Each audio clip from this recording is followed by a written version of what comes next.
प्रारंभी विनती करू गणपती, विद्यादया सागरा. अज्ञानात हरवली बुद्धिमती दे, आराध्य मोरेश्वरा. चिंता क्लेश दरिद्र दुःख अवघे, देशांतरा पाठवी. हेरंभा गणनायका गजमुखा, भक्ता बहु पोषवी. आता अभिनव वाग्विलासिनी, जे चातुर्यार्थ कला काही. ते शारदा विश्वमोहिनी नमस्कारिणी. नवारण्य छेदून टाके क्षणात, असा एक समर्थ तू त्रिभुवनात. म्हणून शरण अनन्य आलो मी पाया, नमस्कार माझा तुला गुरुराया.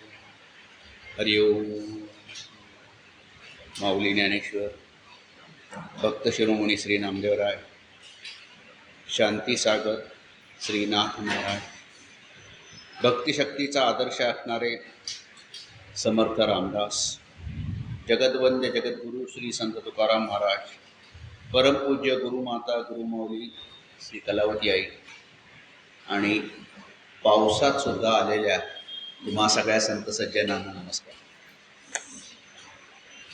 ज्ञानदेवांची विरणी एक आपण प्रवचनाचा एक भाग आपण मागच्या वेळेस झाला होता, म्हणजे 24 तारखेला 24 एप्रिलमध्ये हे ज्ञानदेवांच्या विराणीवरचं हे दुसरं प्रवचन आहे. आपण पहिल्या प्रवचनात विराणी म्हणजे काय, विरहिणी म्हणजे काय, प्रलंब शृंगार म्हणजे काय हे सगळं पाहिलं होतं. परमेश्वराशी कुठल्या कुठल्या नात्याने भक्ताने आपल्याला जोडून घेतलं होतं ते पाहिलं. सगळ्या संतांच्या विराण्यात ते पाहिलं होतं. म्हणजे माऊलींपासून सुरुवात केली तर सगळ्या संतांच्या, अगदी नाथ महाराजांच्या विराण्या आहेत, मुळबारायांच्या विराण्या आहेत, संत तुकाराम महाराजांच्या विराण्या आहेत, नामदेव महाराजांच्या गवळणी आहेत, विराण्या आहेत, सगळं आहे. त्या सगळ्या संतांच्या विराण्या आहेत. आणि ज्ञानेश माऊलींची विराणी म्हणजे वृंदावनी व्याकुळ होऊन श्रीकृष्णाला भेटायला जाण्यासाठी, त्याच्याशी एकरूप होण्यासाठी ज्या त्यांची जी मनाची उलघाल आहे, तळमळ आहे, ही जी दाखवलेली आहे माऊलींनी. म्हणजे इथं जीवाशिवाची एकरूपता, जीवाशिवाचं मिलन असं जे आहे, किंवा अद्वैत भक्तीचं तत्त्वज्ञान त्या योगे माऊलींनी सांगितले, ते विराणीत सांगितलेलं आहे. आता विराणी आणि म्हणजे विरहिणी यांचं हे काय की रसांचा राजा शृंगार, त्याचा परम उत्कर्ष भक्तिरसात करून नवरसा नवविधा पलीकडची भक्ती करून भगवंताच्या ठाई एकरूप होणं, किंवा विठ्ठलचरणी विठ्ठलच होऊन जाणं, ही अनन्य भक्तीची भावना.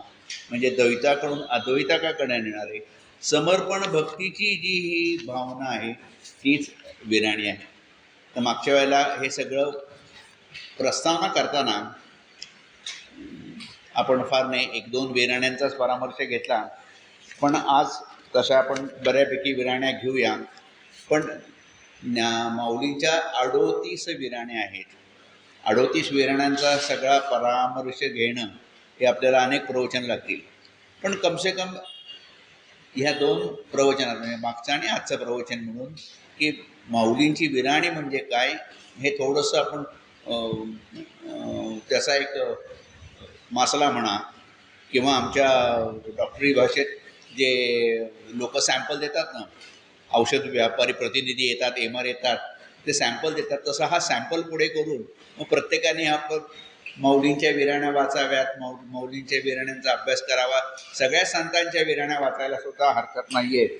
आणि असे हे विराण्यांचं स्वरूप आहे. आता ती विराणी कशी आहे, काय आहे, त्यातून काय काय बोध होतो ते आपण पाहणार आहोत.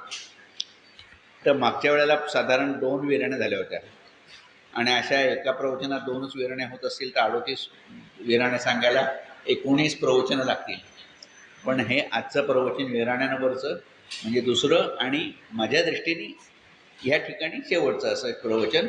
म्हणजे त्या योगे विराणी म्हणजे काय हे नक्की सगळ्यांच्या लक्षात येईल, आणि सगळे त्याचं निदान, त्याचं कुतूहल, औत्सुक्य हे पाहतील.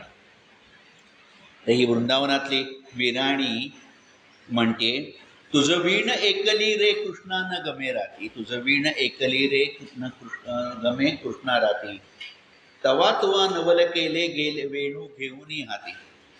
अरे मनमोहना, तुझ्या वाचून रात्री मला अजिबात करमत नव्हते रे. केव्हा तू दिसशील अशी मला उत्कंठा लागली होती. इतक्यात तू नवल केलेस आणि तुझा पावा किंवा तुझी बासरी, तुझी मुरली वाजवायला लागलास. आणि मग आली तीची सोय तुझी ओळखली गती, नवल वालबरे कैसे जोडले जीवा. दुसरे दुरी ठेले केले प्रीती केली रे गावा, पारू रे काना जणे करस्या वेरू, तव तू हृदयीचा होसे चैतन्य चोरू, बाप रखुमा देवी वरा विठ्ठो करी का अंगीकार. तुझा पावा वाजल्यावर, बासरी वाजल्यावर या सगळ्या वृंदावनीच्या ज्या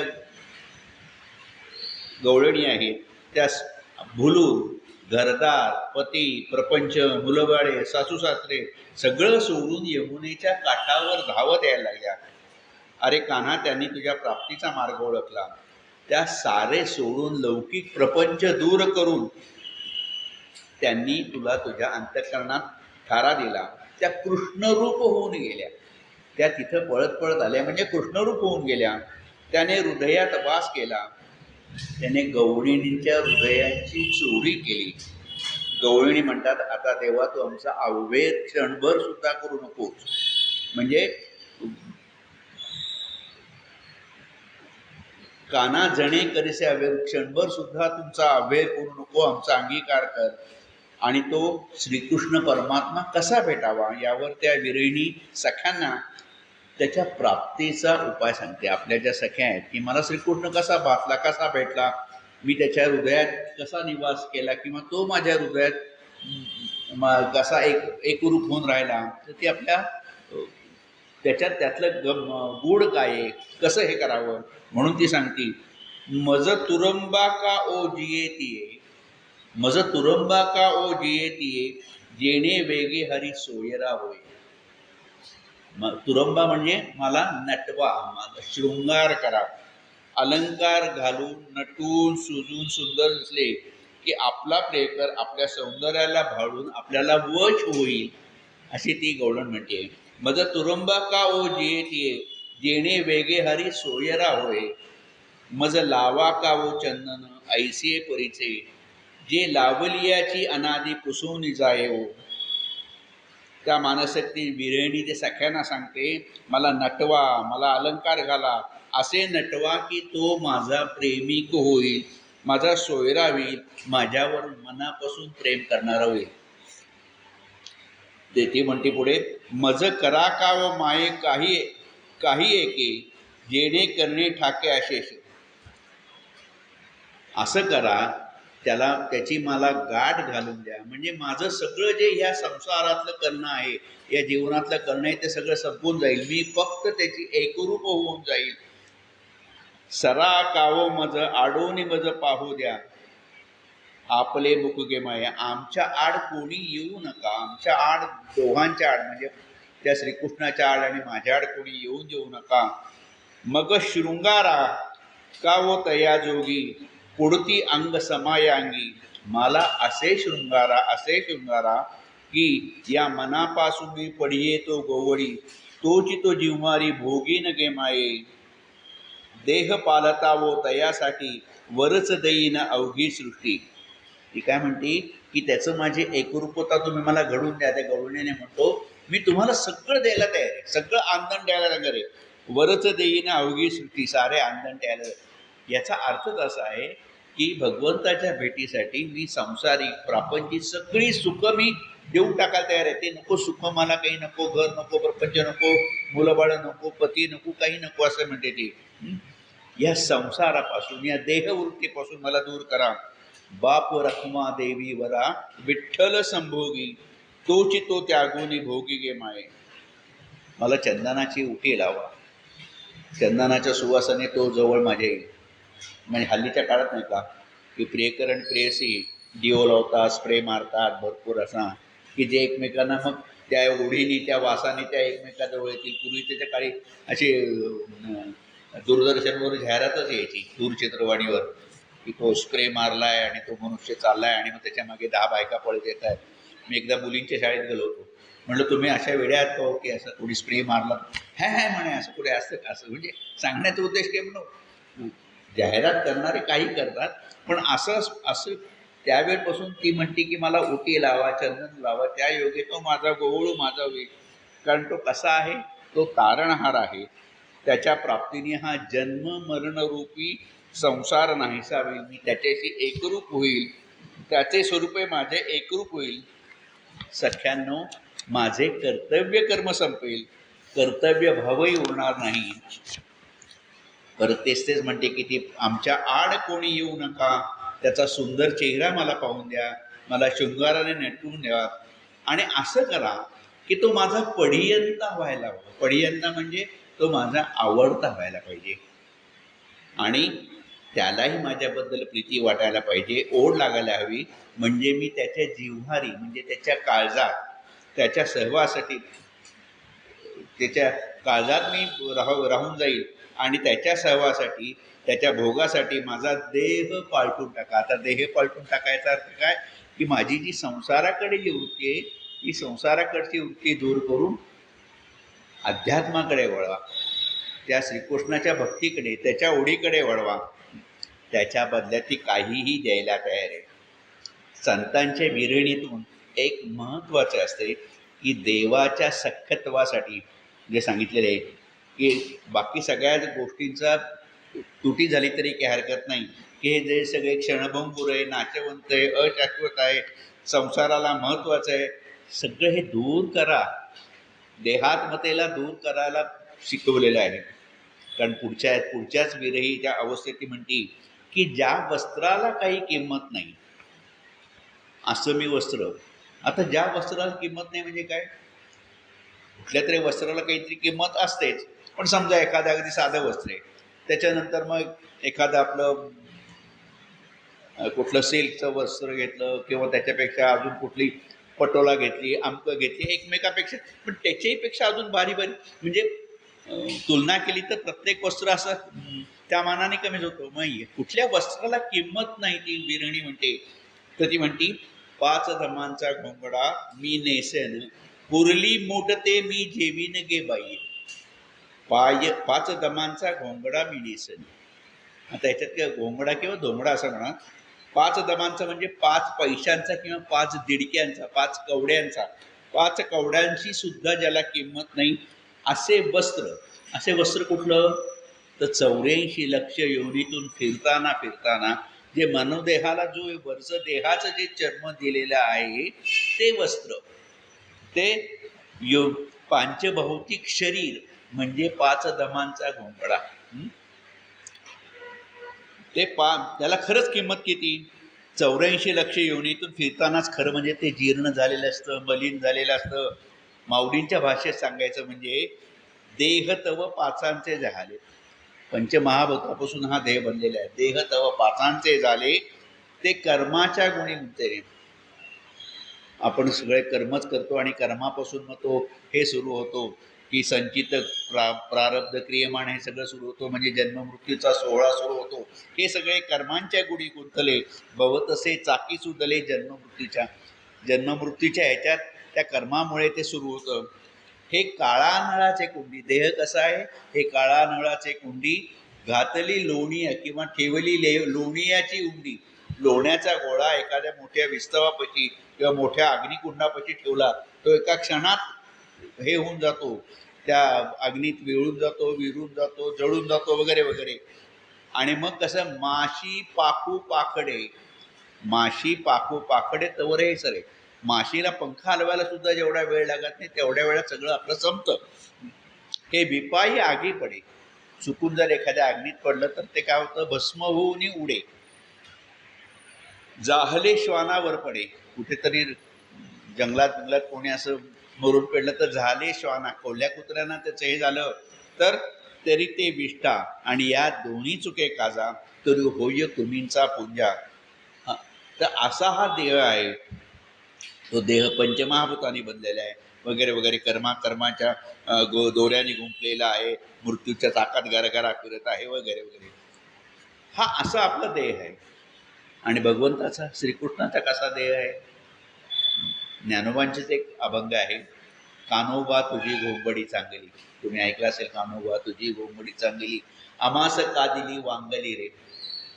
तेव्हा तुझी घोंबडी म्हणजे तुझं वस्त्र, तुझं देह किती सुंदर आहे, आम्हालाच का असं वांगलं, वाईट साईट, वेडवाकडं का दिलेस? स्वगत स्वच्छतानंद मिळवली, शुद्ध सत्व गुण विणली रे. षडगुण गोंडे रत्न जडित, श्याम तुझं श्याम सुंदरा शोभिले. त्याला षडगुण लावलेले, षडगुणांचे गोंडे लावले, इतके छान. आता षडगुण कुठले बाबा? तर श्रीकृष्ण हा पूर्ण अवतार आहे. या सगळ्या अवतारात आपण जे दशावतार म्हणतो त्यातला 8वा हा भगवंताचा, श्रीकृष्णाचा अवतार. आणि तो पूर्ण अवतार म्हणून म्हणला जातो कारण इथं भगवंताने आपले 6ही गुण प्रगट केले.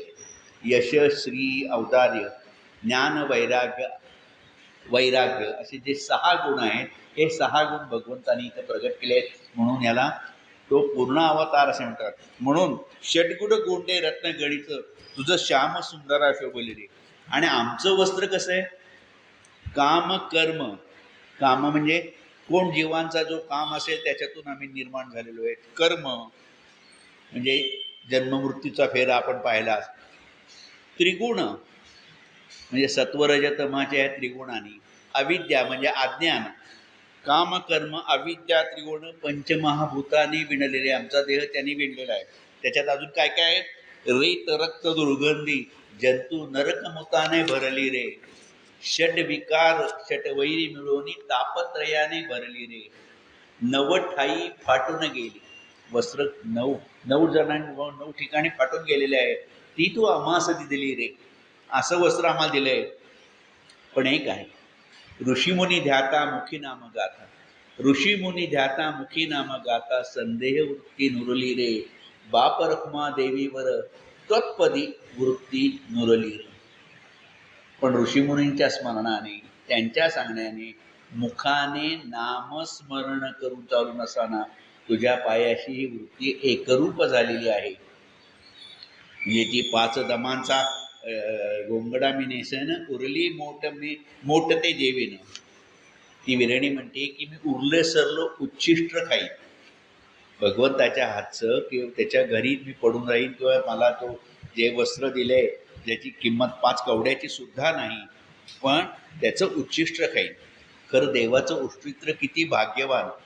म्हणजे नामदेवरायांचा एक अभंग आहे बरं का. म्हणजे नामदेवराय जेव्हा वृंदावनात किंवा गोकुळात होते तेव्हा सगळे गोपाळ सगळे जमायचे आणि यमुना नदीच्या कडे गायी वगैरे चरायला दिवसभर.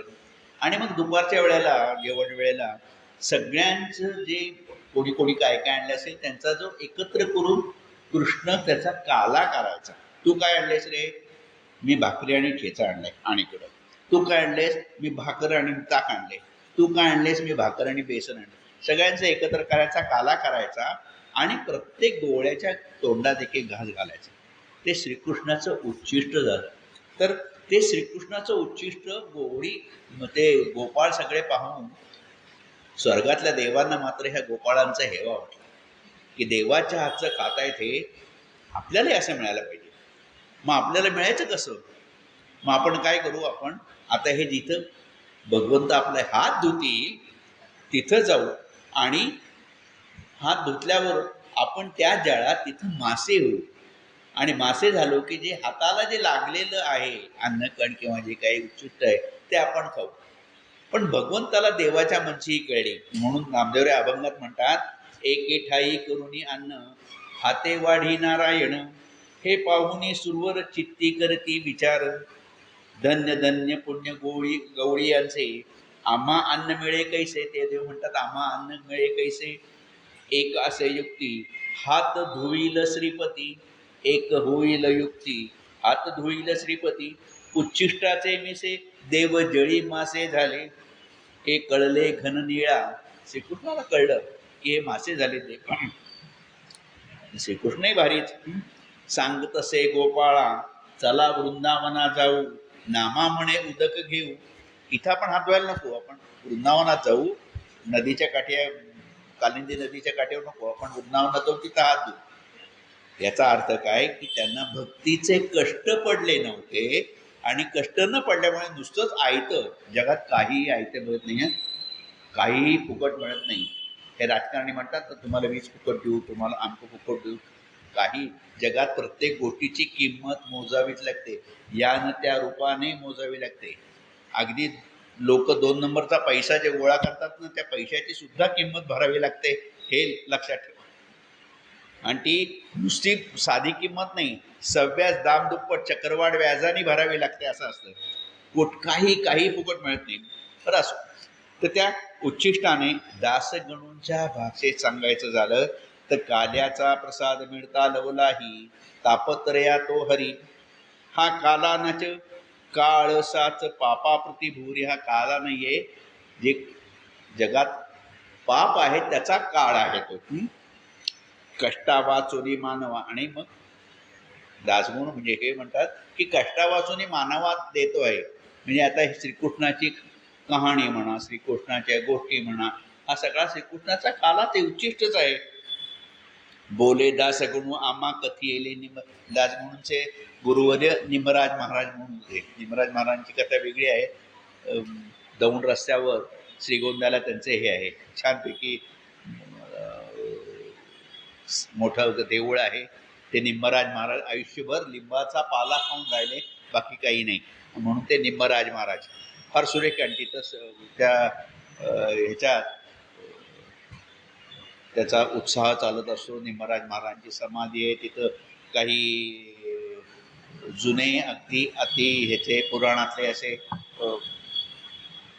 धातुशिल्प आहेत किंवा ह्याचे शिल्प आहेत, दगडांचे अश्मशिल्प आहेत वगैरे असं ते.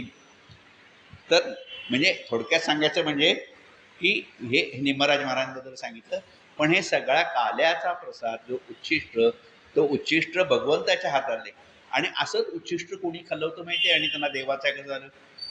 जेव्हा शूलभंजन पर्वतावर जनार्दन स्वामी आणि नाथ महाराज गेले असताना तिकडनं एक फकीर मलंग फाटक्या वेशेतला, ज्याच्या खांद्यावर काहीतरी होतं, म्हणजे झोळी होती एक, हातात एक बरोबर एक कुत्री होती, आणि त्या मलंगाने एक ताटली काढली अशी. त्या ताटलीत ते एक शेळ्या भाकरीचे तुकडे कुस्करले, त्या कुत्रीचं दूध काढलं, ते कुस्करलं, आणि जनार्दन स्वामी आणि तो मलंग एका ताटलीत खात बसले. नाथांना प्रश्न पडला की आपले स्वामी एवढे सुचिरभूत, एवढे स्वच्छ, आणि ह्या मलंगाच्या हातनं शेळे भाकरीचे तुकडे मलंगाच्या ताटात कुत्रीच्या दुधात खात आहेत, हे काहीतरी वेगळं आहे. आणि मग त्यांनी जनार्दन स्वामींनी नाथ महाराजांना सांगितलं की जा ही ताटली धुवून आण. आणि नाथ महाराज तिथे गेले, आणि त्यांना काय वाटलं की त्यातली ती पाणी टाकलं दुसऱ्याला, ते पाणी पिऊन टाकलं. त्याच वर्षी तो मलंग ओरडला, अरे ये क्या करता है, क्या करता है. आणि तो मलंग दत्तगुरू होते, आणि नाथांना त्यावेळेला ते दत्तगुरूंचं पहिल्यांदा दर्शन झालेलं, ते जनार्दन स्वामींकडनं झालेलं. अशी ती गोष्ट आहे. म्हणजे उच्छिष्टाची जी गोष्ट जी आहे ती अशी पण आहे. असो. तर ही विरहिणी जी म्हणते की 5 नमांचा गोंगडा मी नेसन आणि परमेश्वराचा हातचं उच्चिष्ट खाईन, आपण त्याच्या दासीची दासी हो अशी तिची इच्छा आहे. त्याच्या घरातच मी शिरेन, त्याच्याकडनं मला सुखोपभोगाची इच्छा नाही आहे. त्याच्या दारात मी पडून राहीन, त्याच्या उंबरट्याची उशी करून पडून राहीन, पण जन्ममरणाच्या येरसारा मी चुकवेन. या साऱ्याचे वर्म निवृत्तीनाथांना ज्ञानदेवाने विचारले, तर त्या देवाची दासी असलेली मी पण त्यांना उत्तर देईन, इतकी ती होते. माऊलीची विरहिणी त्या सावळ्या परब्रह्माच्या प्रेमातच पडलेली आहे.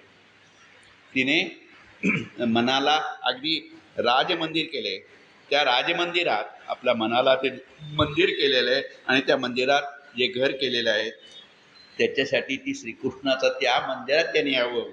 आणि सावळे परब्रह्म आवडे या जीवा, सावळे परब्रह्म आवडे या जीवा, मने मन राणीवा घर केले, काय करू सये सावळे गोवित, आपे आप लपत मन तेथे, पाप रखमा देवी वरू सावळी प्रतिमा, मने मनी क्षमा एक झाले.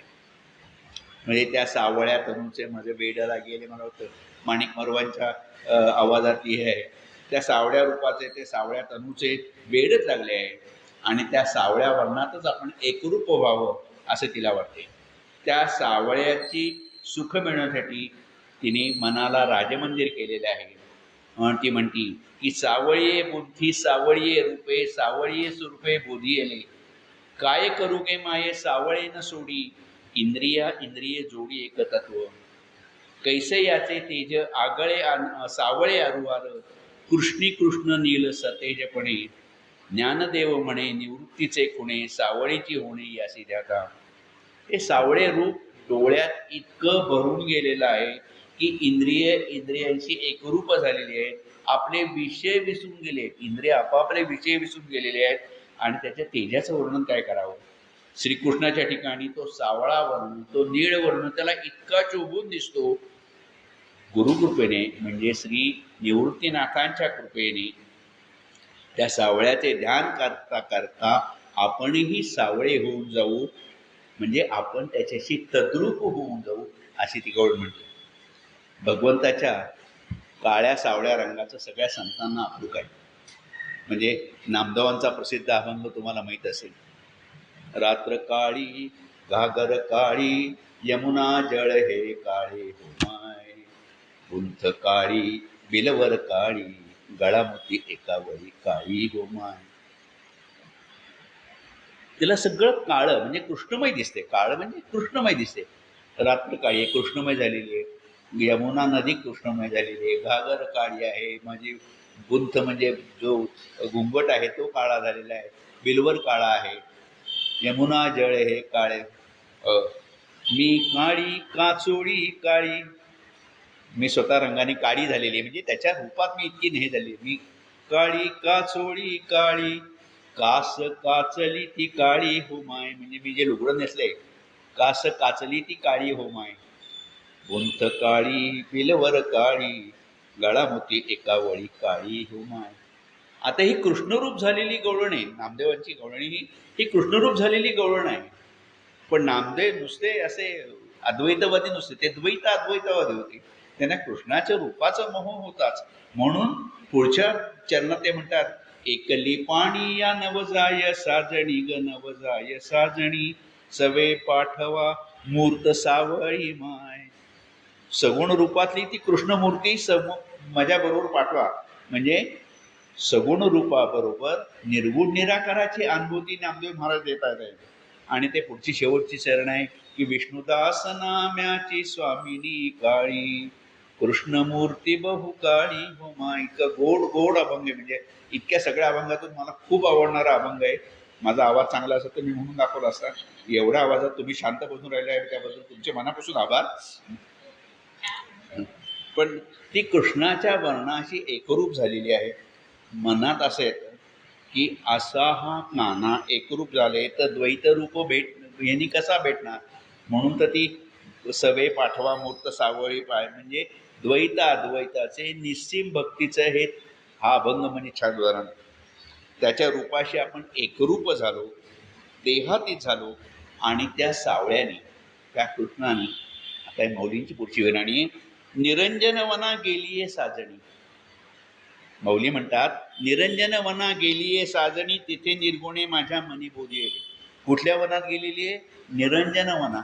आता निरंजन वनात म्हणजे काय, तर जिथं माझी देह, हा माझा देह, ही देहवृत्ती नाही, हा माझा गेह, हा माझा संसार, हे आतली जी वृत्ती नाही त्या ठिकाणी असं निरंजन वनात माझं संसार सारा प्रपंच मला आणि निर्गुण परमात्मा ह्याने मला बोध केला. आता निर्गुण पण ज्ञानदेव म्हणतात, म्हणजे निवृत्तीनाथाने ज्ञानदेवांना बोध केला आणि मग सुखाचा आणि चित सुखाचा वर्षाव झाला आणि मीच निवृत्ती झाले असं ज्ञानदेव म्हणतात. मीच निवृत्ती झाले आणि मीच तो भगवान श्रीकृष्ण झाले असं ज्ञानदेव कधी कधी म्हणजे त्या गवळणी करता करता किंवा विरणी सांगता करता करता स्वतःच विरणी होतात आणि बाप रखुमा देवी विठ्ठलच गवासला, मी आणि तो त्याही पलीकडे राहिलो, मी ती राहिली नाही, तो राहिला नाही. तसं पाहिलं तर माणसाचं मन, आपलं मन अतिशय चंचल असतं, आपल्या ताब्यात कधीच नसतं. म्हणजे अगदी 6व्या अध्यायात अर्जुन श्रीकृष्णाकडे तक्रार करतो की चंचल मी मन कृष्णात प्रमादी बलवत दृढ. हे मन चंचल आहे, त्याला ताब्यात कसं ठेवायचं. ती अर्जुनानेही सांगितली जी काळजी आहे त्यावर ती विरहिणी म्हणते. म्हणजे हे अर्जुनाने श्रीकृष्ण सांगितलं, पण ही विरहिणी काय म्हणते, मन मुरडुनी घातले मनाते थोरू मारू तेथ होत असे. मन मुरडुनी घातले मनाते थोरू मारू तेथ होत असे. मी सर्वर्थाने प्रपंचात लडबडलेले असताना त्याला त्यापासून दूर करून स्वरूपाच्या ठिकाणी घातले की त्याला पहिल्या वेळेला थोडासा फटका बसतो, मार बसतो. इतकं सोपं नाही आहे की प्रपंचातनं आपलं मन काढायचं, प्रपंचातनं आपली वृत्ती काढायची किंवा देह सुखावरची लालसा किंवा आवड सोडून देहातीत व्हायचं. इतकं सोपं नाही. त्यामुळे थोडे फटके त्यावेळेला बसतातच की कसं काय व्हायचं. पण एकदा का स्वरूपाकार झाले की त्या मनाचं मनपणच राहत नाही. ते मन पंढरीनाथ एवढं वेढून टाकतो की असं वाटते की या दुःखरूप संसारात जगून काय उपयोग आहे. आता हा संसार नको नको, पुरे हा संसार. माऊलींच्या क्षेत्रातला अभंगातला आहे की नको नको आता अश्वत्थ पाहणे. एका अभंगातल्या ओळी आहेत. अश्वत्थ म्हणजे हा अशाश्वत असलेला संसार. अश्वत्थ वृक्षाची जी उपमा दिली आहे 15वा अध्याय, ऊर्ध्वमूळ मधशाखम अश्वत्थम प्रावरण. अश्वत्थ म्हणजे नाही, शिव म्हणजे उद्या, उद्यापर्यंत हा टिकणारा नाही, म्हणून अश्वत्थ असं आपल्याला त्याची पोट करता येईल. तर तो हा अशाश्वत संसार आहे, हा नको. विठ्ठलाच्या पाहण्याच्या दुर्दम्य इच्छेने सांसारिक गोष्टीत डोकण्याची मनाची इच्छाच पडू. याचा अर्थ असाही नाही की आपण सगळ्यांनी तो संसार सोडून द्यायचा किंवा कुठेतरी ईश्वराचं ध्यान करून आपला देहविष, असं काही नाही. तुम्ही तुमच्या घरात राहा, मुलाबाळात राहा, प्रपंचात राहा, बायका म्हणजे सुना नातवंडात राहा. म्हणजे रात्रीचं आईस्क्रीम म्हणलं तर आईस्क्रीम मनापासून खा, सगळं करा. पण त्याची हाव धरू नका की आज अजून असं तर बरं झालं असतं वगैरे, हे नको. किंवा आता असतंच तर बरं झालं असतं, ते नको. की आज माझा घसा धरलाय, आता काय आईस्क्रीम खाता येणार नाही, खाऊन तर पाहू, उद्या पाहू, त्या आता डॉक्टरकडे जाऊन काहीतरी औषध घेऊ वगैरे वगैरे. ते हे मनापासून संसारातून आलोक राहायला पाहिजे. या सगळ्या गोष्टींचा हव्यास नको, संसारात राहून हव्यास नको, आणि कुठल्याही गोष्टीचा अहंकार नको.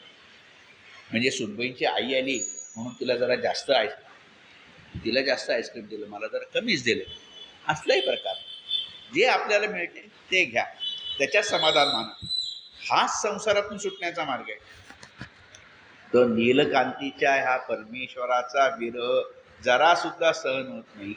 शय्येवर झोपायला गेली तरी तिला झोपच येत नाहीये, ती अस्वस्थ होते. तिला चंदनाची उटी लावली तरी त्या उटीचा दाह तिला होतोय. त्याच्या आठवणीने ती नीलवर्णी झालेली आहे, पण तो अजून भेटत नाही असं जेव्हा तिला वाटतं. त्याच्या सहवासात सुखाची काय मौज आहे, त्याच्या दर्शनाची वेद लागून गोपी वेड्या पिसत. आता हे निळ्या रंगावर नाही, थोडंसं जरा वेगळं जमतो. म्हणजे हल्लीच्या आधुनिक वैद्यकात माणसाचा रंग निळा झाला, निळा पडला, सगळा काळा निळा पडला, तर वैद्यकीय भाषेत त्याला सायनोसिस झाला म्हणतात. म्हणजे त्याच्या रक्तातली ऑक्सिजनची, प्राणवायूची जी प्रमाण आहे ते कमी पडलेले आहे, आणि तो काळा म्हणजे संबंध शरीराला प्राणवायू पुरत नाही, म्हणून तो त्याला तो काळा निळा पडलेला आहे, सायनोसिस झालेले आहे. आणि मग त्याला प्राणवायू लावला, ऑक्सिजन लावला की तो निळा रंग पटकन निघून जातो आणि पूर्ववत होतो. आता इथं काय आहे, इथं उलट म्हणतो की ह्या विरणीचा वर्ण नील झालेला आहे, पण तिला कृष्णरूप प्राणवायू, तिला कृष्णरूप प्राणवायू हवा. मग निळा रंग असला तरी चालेल, पण तो कृष्णरूप प्राणवायू मिळाला तर ती त्याच्या आनंदात राहील. निळीच्या निशी विरहिणी पिशी, शेज बाळे कैसी आरळ सेजे, कृष्णसंगे वाळी विवळ झाली निळी, चंदन अंगी पोळी विरह ज्वरे, ज्ञानदेव प्रेम निळारूप रूपसे सोहळा, कृष्ण वेदे वेदली बाळा भली वसे. त्या कृष्णैलवर्णे कृष्णाच्या विरहाने तिला झोप येत नाही. ती शय्येवर तळमळत पडलेली आहे. बाह्य शीतोपचाराचा काही उपयोग नाही. वारंवार त्याच्या स्मरणानेच ती निळी झालेली आहे. म्हणजे त्याच्या अर्थी मनाने ती एकरूप होऊन निळी झालेली आहे. माऊली म्हणतात, या नीलकांतीच्या या परमेश्वराची जादू काय पाया. दर्शनाचा वेध घेऊन सगळ्या गोपी वेड्या पिशा झाल्या तो. त्याच निळ्या सावळ्या वर्णाचा अजून पुढच्या अभंगात माऊली उपयोग हे म्हणतात, निळिये निकरे कामधेनू मोहरे. निळिये निकरे कामधेनू मोहरे, निळेपण सरे निळे नभी. घुमत घुमत निळे माझी मातू, निळेपणी देतू केमकुती. निळे सागरी निळे निळेपणे, रातलेसे हरी हरी विरहिणी. ज्ञानदेव सांगे निळेचे भागे, निळ्या संगे ओळखले गे निळे माझी. निळिये निकरे कामधेनू मोहरे, निळेपण सरे निळे नभी. तो निळा रंग कसा आहे की तो हिरवागार दिसतोय. आता तुम्ही म्हणा निळा रंग हिरवागार कसा दिसतोय बाबा, लांबवर पसरलेला निळा रंग हा हिरवागार कसा? खरं म्हणजे रामरक्षित सुद्धा तो निळा रंग हिरवा कसा झालेला आहे त्याचं वर्णन आहे. रामम दुर्वा दलश्यामम पद्माक्षम पीतवाससम.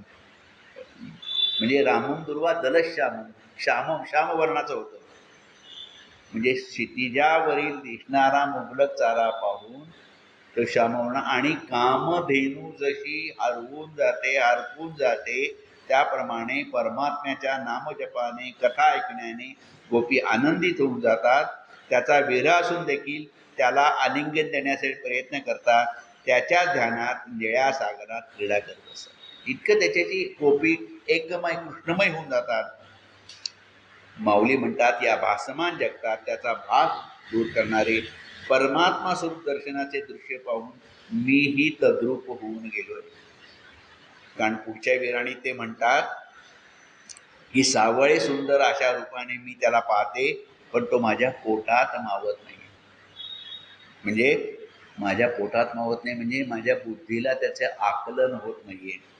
येणे रूपे पहावासी हरी, असुमाय होशी माझ्या मना नाकळशी सावळ्या.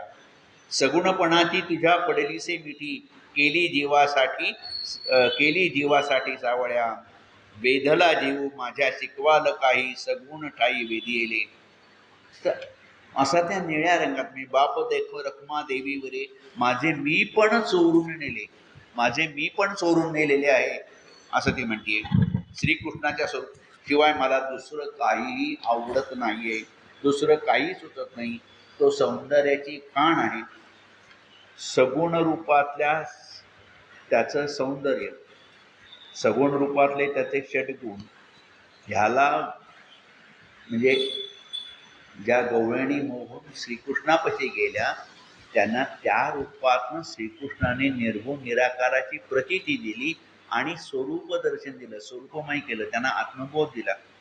म्हणजे प्रत्येकाला आपापल्या ठाईनी श्रीकृष्णाने म्हणजे श्रीकृष्णाने अनेक त्यांच्या शत्रूंना मारलं, पण त्यांना निजधामाला पोचवलं. म्हणजे माऊलींची एक ज्ञानेश्वरी नाही, कृष्ण कोकोनी जासी मारी, कृष्ण कोकोनी जासी मारी तो पावे ब्रह्म साक्षात्कारी. कृष्णाने कोकून ज्यांना मारलं ते ब्रह्म साक्षात्कारी झालेले. म्हणजे शिशुपाल, कंस, बाकी सगळे जे गोकुळात आलेले राक्षस, पूतना मावशी, या सगळ्यांना कृष्ण कोकोनी जासी मारी तो पावे ब्रह्म साक्षात्कारी. मा कृपेने उपदेश करू तो कैशा परिणाम. मग मला तो उपदेश करेल तर मी कसा हे होणार. तसंच ह्या ज्या गोपी आहेत त्यांना सगुण रूपात त्याच्या सौंदर्याबद्दलचे म्हणजे त्यांना कामभावनेने त्या जरी आलेले आहेत तरी श्रीकृष्णाने त्यांना ब्रह्मसाक्षात्कार दिला, निर्गुण निराकाराची प्रचिती दिली, आत्मानुभव दिला, आत्मबोध दिला, आत्मज्ञान दिला. मी अमकी, मी तमकी, मी ह्या कुळातली, मी राजघराण्यातली, मी सुंदर, मी माझे, असं जरी काही असलं तरी त्या सगळ्या गवळणी काय म्हणतात, मी त्याच्यापाशी रत झालेले आहेत. आता संत मीराबाईंची उत्कटता कशी होती तशीच होती. ती परमेश्वराला आपलं पती समजत होती. त्याच्याकडे ह्या ज्या श्रीकृष्णाकडे आहे ना तो गुणांचा अभावच आहे. आता आपण एखाद्या गोष्टीला म्हणतो ना हे मनसोख काढते, याच्याकडे काही नाही आहे, गुणांचा अभावच आहे.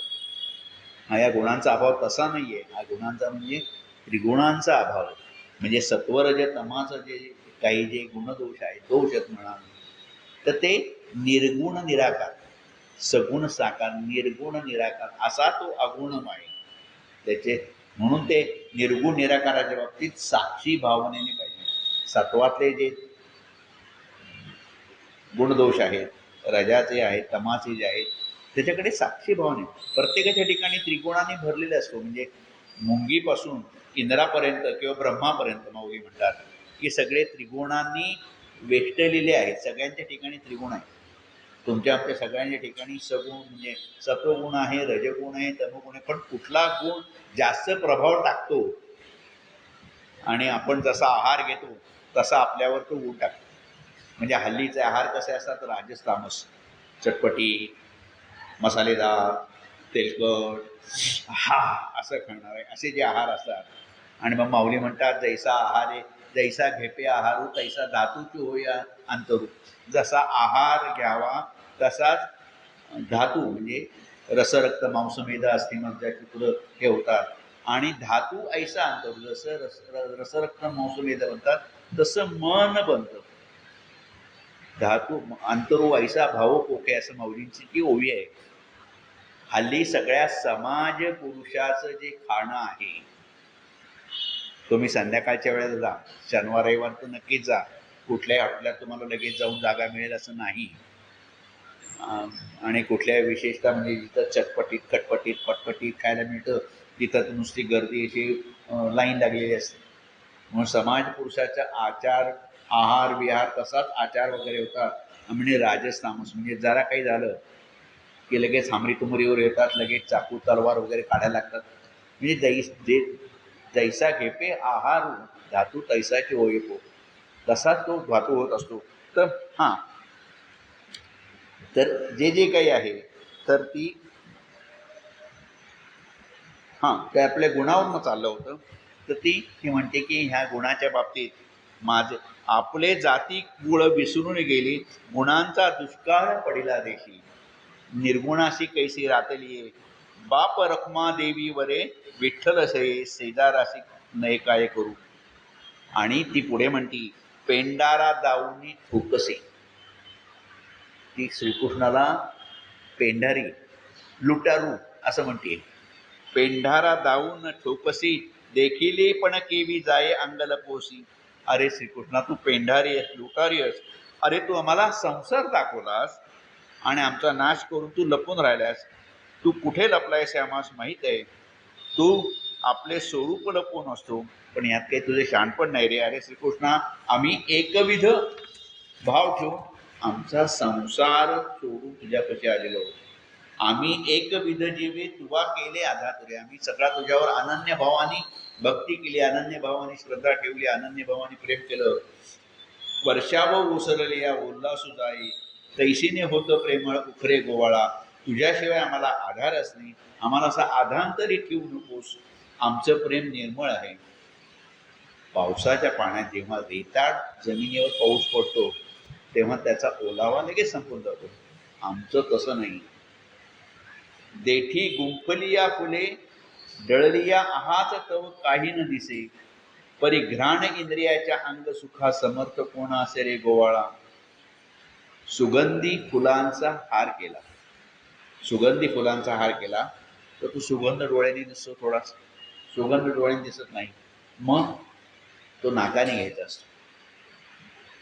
तो दिसायला जरी आम्ही येड्या गबाळ्या असलो, त्या गवळणी गौरणी सुरेख होत्या, सुंदर होता, पण काय म्हणतात दिसायला आम्ही येड्या गबाळ्या असलो तरी भक्तिभाव त्या फुलांच्या सुगंधासारखा उत्कट आहे.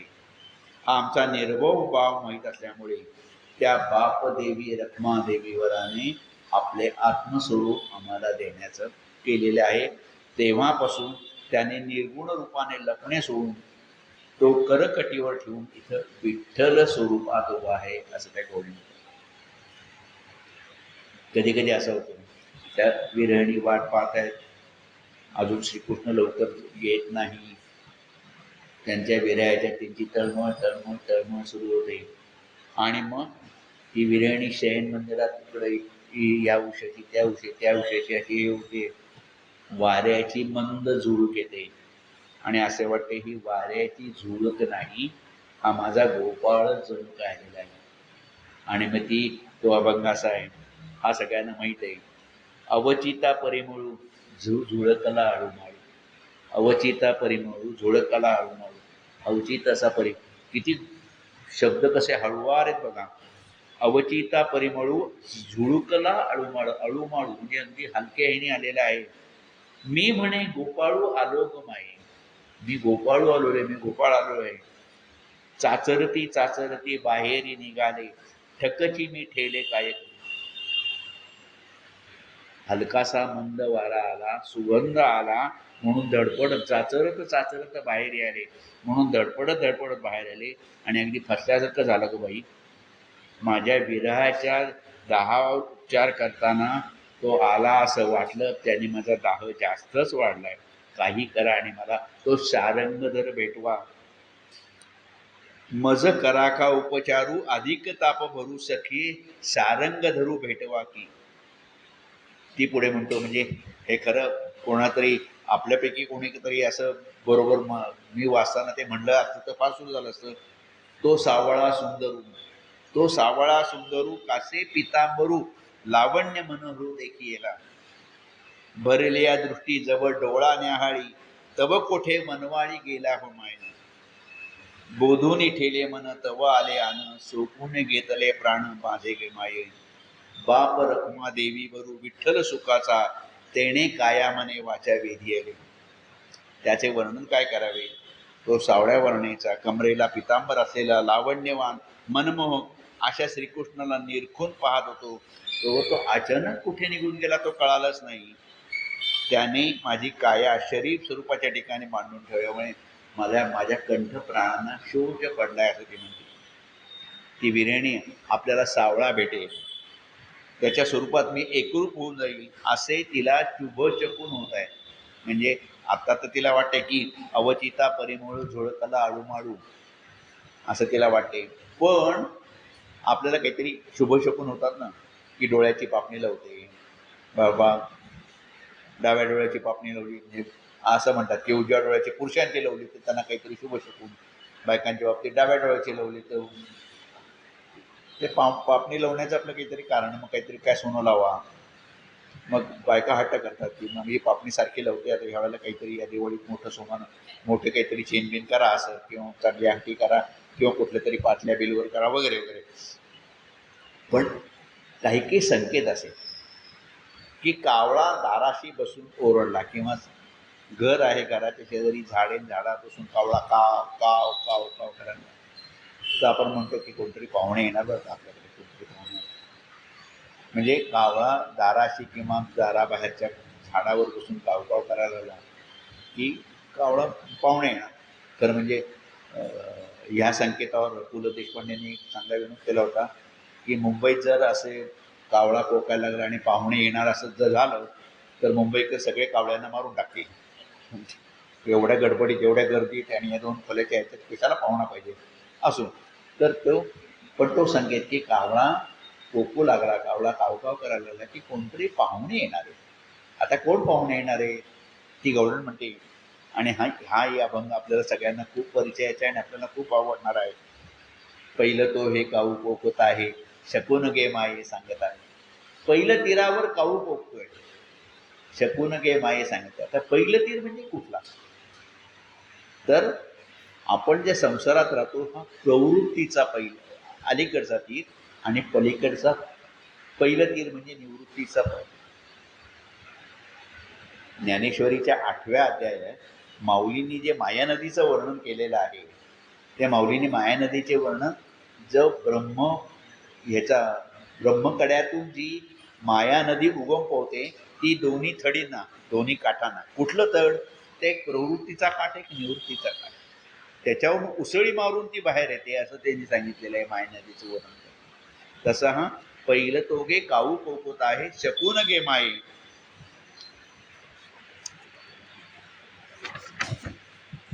आता इथं पहिलं तीर म्हणजे निवृत्ती रूप पहिलं तीरावर तो कावळा कोकायला लागला आहे.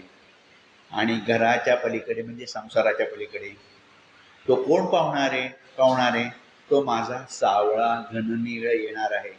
ती विरहिणी त्या शुभसंकेत देणाऱ्या कावळ्याला म्हणते, उड उड रे काऊ तुझे सोन्याने मरवीन पाहून, पाहुणे पंढरी राया घरा येते. अरे कावळ्या, तू उडून इथून मला सांग की पंढरीराय कधी येतील. मला सांग तुझी पावलं मी सोन्याने मडवून देईन. तुझी पावलं मी सोन्याने मडवून देईन. पावलं सोन्याने सोन्याच्या पावलाने आला आपण म्हणतो ना, की घरात मुलाचं लग्न झालं आणि सुनबाई सोन्याच्या पावलाने आली, लक्ष्मीच्या पावलाने आली. किंवा महालक्ष्मी बसवताना ती महालक्ष्मी घरात आपण गिरवतो तर लक्ष्मी आली सोन्याची पावलं, लक्ष्मी आली सोन्याची पावलं. सोन्याची पावलं म्हणजे शुभ शकून, चांगलं होणार, म्हणजे संपत्ती, समृद्धी ह्या सगळ्या येणार. तर इथं सोन्याच्या पावलाने तुला मडवेन म्हणजे तू आलास म्हणजे सोन्याच्या पावलाने कुठला तरी संदेश घेऊन आला की तुझे सोन्याने मडवीन पाहुणे पंढरीराया घरा काही येतील. आणि मग ही विरहिणी ते पाहुणे सावळे परब्रह्माचा संकेत देणाऱ्या कावळ्याची पावलं सोन्याने अलंकारून देते. ती म्हणते तुझी पावलं सोन्याची करील, पण मला सांग पंढरीला येतील ना, नक्की येतील ना, लवकर येतील ना. मग पुढेच काय, ती परत त्या कावळ्याला अंगावरून घेते ना, की पाहुणे एवढी चांगली वर्दी देत आहेत आपल्याला की पाहुणे येतात आणि कोण येत आहेत, पंढरीला येत आहेत. तर दही भाताची उंडी लावीन तुझे तोंडी, जीवा मी सरळ म्हणतो, जीवा पडिये त्याची गोडी सांग वेगी, दूधे भरुनी वाटी लावीन तुझे ओठी, सत्य सांगे कोठी विठो येईल काही. पुढचे ओळीत आंबे या डहाळी फळे चुंबी रसाळी, आजीची काळी शकून सांगे, ज्ञानदेव म्हणे जाणी जे जे खुणे, भेटती पंढरी राणी शकून सांगे. मग ते चालीत म्हणण्याचा मला मोह आवडत नाही, चालीत म्हणता येत नाही, अशी माझी विधावस्थित झालेली आहे. असो, तर तुला दहीभाताचा तुला घास देईन, पण माझ्या जीवाचे जेवढक माझे अत्यंत लाडके असलेले पंढरीनाथ केव्हा येतील. अरे काऊ, तुझ्या ओठाला दुधाची वाटी मी लावीन. अगदी खरे सांग विठो घरी येईल का. त्या आंब्याच्या झाडाला असलेली रसाळ आम्रफळे तू का, पण आज तू शुभ शकून सांग, अशा तऱ्हेने सांग की तळमळ लागल्यावर तो पंढरीचा राव मला नक्की भेटेल. त्या विरहिणीला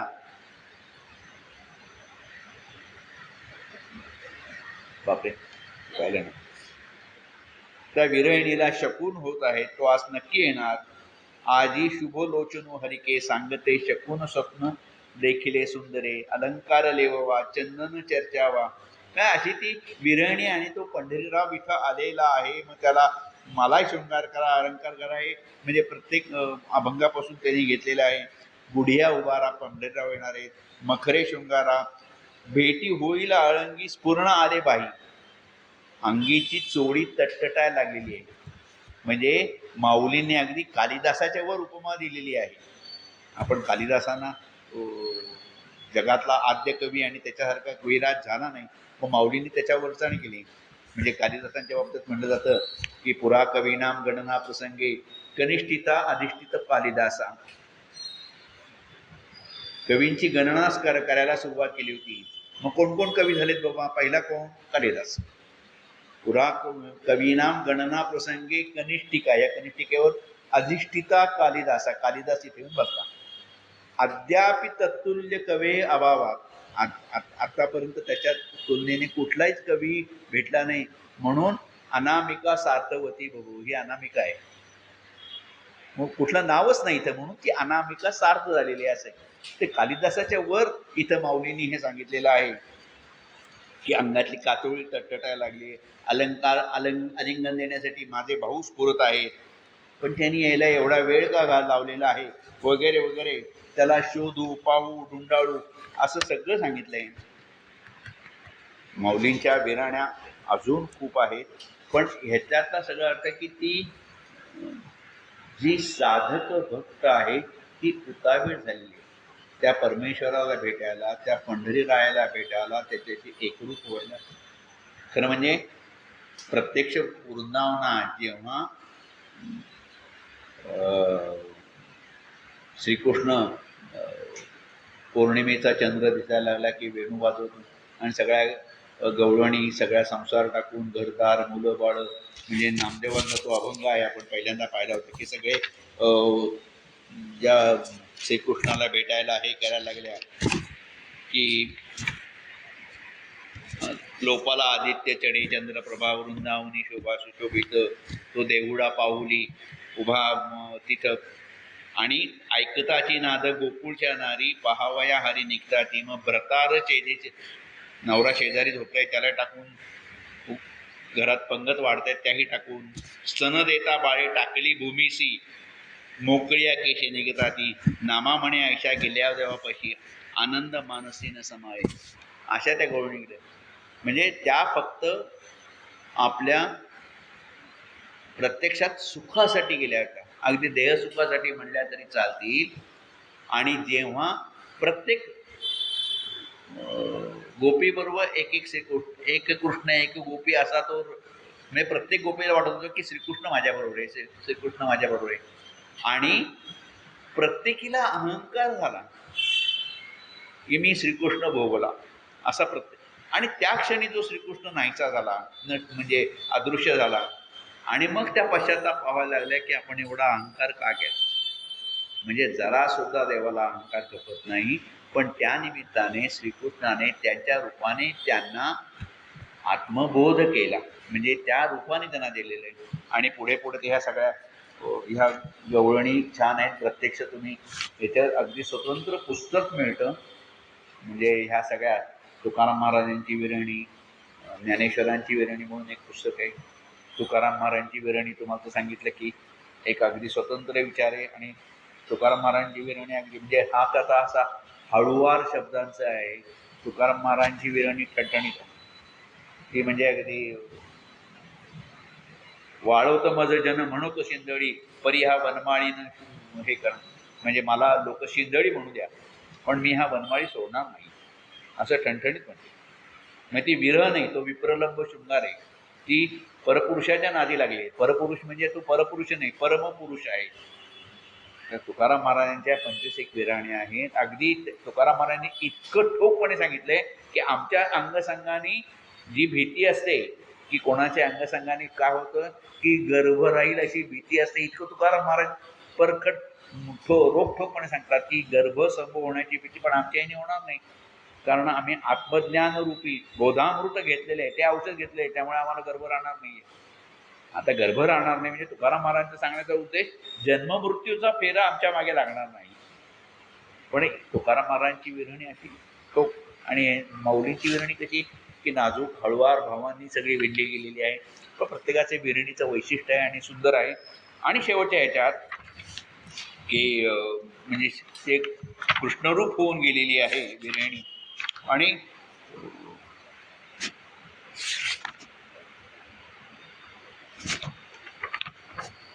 मग पुढे पुढे ती जागृती पुषे सुषुप्तेची वगैरे असं तिने सांगितलेलं आहे. आणि पुढच्या ह्याच्यात ती विरहिणी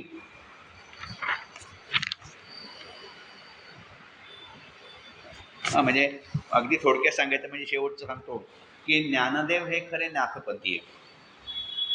म्हणजे ज्ञानदेवांची परंपरा मच्छिंद्रनाथ, गोरक्षनाथ, गहिनीनाथ, निवृत्तीनाथ आणि ज्ञाननाथ म्हणजे ज्ञानेश्वर. म्हणजे ते गीतेतल्या ही शिष्य परंपरा. गीतेतल्या 15व्या अध्यायात शेवटी भगवंताने जो उत्तम पुरुष वर्णिलेला आहे तो निर्गुण निराकार आहे. हे निर्गुण निराकार हे भगवंताचे खरं स्वरूप आहे. सर्वसामान्य भक्तासाठी ते द्वैताचा आधार घेतलेला आहे. निर्गुणाचे भेटी आलो सगुणा संगे असं देव म्हणतात. खरं सगुणाची भक्ती ही प्रत्यक्षाला सोडून सावलीला आलिंगन देण्यासारखी असते. पण तेच भगवंत अर्जुनाला असे म्हणतात की त्या भक्ताला पाहण्यासाठी मज अचक्षुषी, मला डोळे नाही, पण मी निर्गुण निराकार आहे, पण त्या भक्ताला पाहण्यासाठी मला डोळे नसलेल्या माणसाला डोळे आहेत. त्या भक्ताला आलिंगन देण्यासाठी मला दोहीवर दोही भुवा म्हणजे 4 भुजा घेऊन मिळवलं आहे. तर असं सगळं हे सगुण निर्गुणाचं हे झालेलं आहे. आणि शेवटी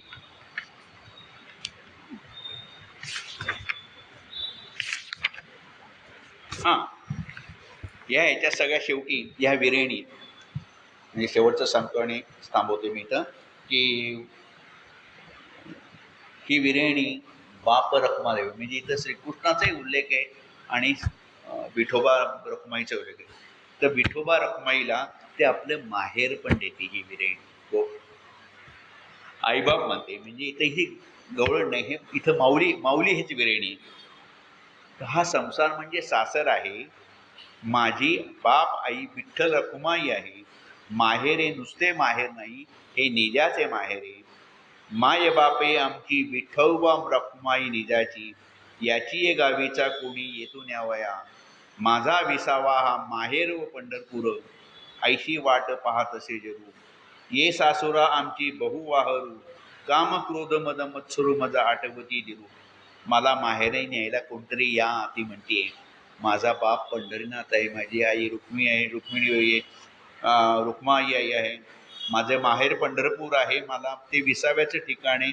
मला सासरी खूपच त्रास होतो. आता सासरी कोण आहे असं ती जेव्हा सांगते, तेव्हा काम क्रोध मद मत्सरे धीर मला छळतात, त्रास देतात. अहंकार माझ्या भाव व्यक्तीत व्यत्यय आणतो. माझ्या जावा म्हणजे अहमभाव, त्या माझ्याशी हेवा दावा साधतात वगैरे वगैरे वगैरे सगळं सांगितलेले. म्हणजे शेवटी ही माहेराला आलेली विरणी म्हणजे माऊलींची विरणी आहे. अशी ती माऊलींची विरणी 38 ओव्या आहेत. प्रत्यक्ष तुम्ही एकदा वाचा. सार्थ असतात, कळायला अवघड काही नाही. माझ्यासारख्या मतिमंद माणसाला जिथं कळतं ते तुमच्यासारख्या सोज्ञ माणसाला नक्कीच कळणार आहे. आणि तुम्ही ते वाचा, ऐका, पहा आणि त्याचा अनुभव घ्या, त्याची प्रचिती घ्या. अशी ज्ञानदेवांची विरणी. ज्ञानदेवांच्या विरणीवर आता म्हणजे अजून अनेक प्रवचनं करता येईल, पण त्या प्रवचनांना म्हणजे तसा काही मग अर्थ राहत नाही, म्हणजे उगाच ओढून तोडून घेतल्यासारखे होणार आहे. तर विरहिणीचं हे 2 प्रवचनात मी जे सांगून झालं आणि आपण ते शांतपणे ऐकून घेतलं, त्यामुळे आपल्या सगळ्यांचे आभार व्यक्त करून मी माझं आजचं प्रवचन संपतो.